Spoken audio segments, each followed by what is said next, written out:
Bonjour à tous. Une troisième ferme touchée par la dermatose nodulaire contagieuse à Écleux dans le Jura. Ce foyer concerne cette fois un troupeau de 74 bovins qui devront être abattus. Et les animaux des deux pâtures proches seront également euthanasiés. Ils s'ajoutent donc aux deux premiers foyers confirmés dans les deux autres fermes samedi 11 et lundi 13 octobre.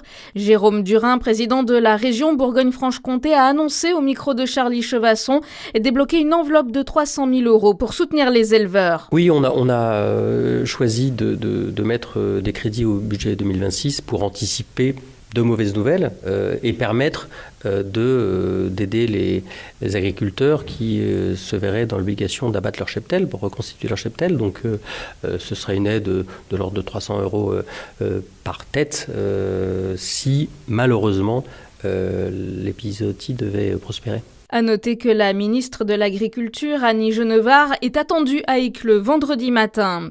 C'est l'heure de vérité pour Sébastien Lecornu. Les deux motions de censure déposées par la France Insoumise et le Rassemblement National sont examinées ce matin à partir de 9h à l'Assemblée nationale. Si la gauche ne soutiendra pas la motion du RN, celle déposée par les Insoumis devrait recueillir les voix de l'extrême droite ainsi que celles des écologistes et des communistes. Le PS lui a appelé à ne pas voter la censure après la proposition de suspendre la réforme des retraites. En Saône-et-Loire, 2 députés justement voteront la censure du gouvernement, 2 sont contre.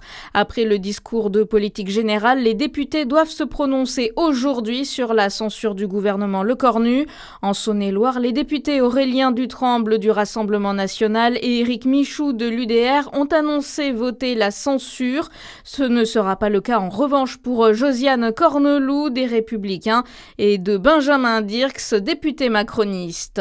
Un automobiliste agressé à Dijon après un accident avec une trottinette. Il a été agressé de manière violente à l'arme blanche à la suite d'un différend survenu après un accident de la circulation impliquant une trottinette électrique. Alors que le conducteur de la voiture proposait de faire un constat, l'utilisateur de la trottinette aurait sorti un couteau. Le conducteur, blessé, a 21 jours d'interruption de travail. Une enquête a été ouverte.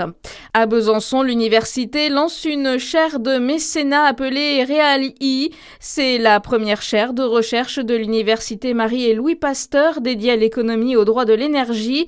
Grâce au mécénat, elle doit permettre d'accélérer et de dynamiser la recherche en créant un pont entre les mondes académiques et économiques afin d'accompagner les territoires. Et puis du foot, la fin du rêve pour les Bleus et l'équipe de France a été battue hier au tir au but en demi-finale du mondial U20 au Chili. Et défaite cruelle après un nul 1-1 face au Maroc. À suivre votre météo sur Fréquence Plus.